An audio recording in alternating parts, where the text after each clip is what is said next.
Sevmekten güzel değil, öğrendik.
Zəfər günü bizim bayrağımızdır. Bu zəfər bayramıdır.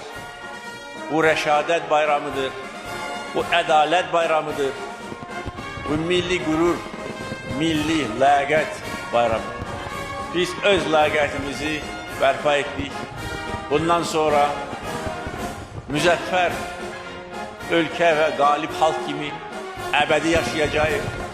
Bundan sonra Qarabağda və Zəngəzurda əbədi yaşayacağıq. Və əgər Ermənistanda hər hansı bir qüvvə bizə xor baxsa, hansısa bir revanşist meyllərə əl atsa, görəcəkdir bizim yumruq. Bizim yumruğumuz yerindədir.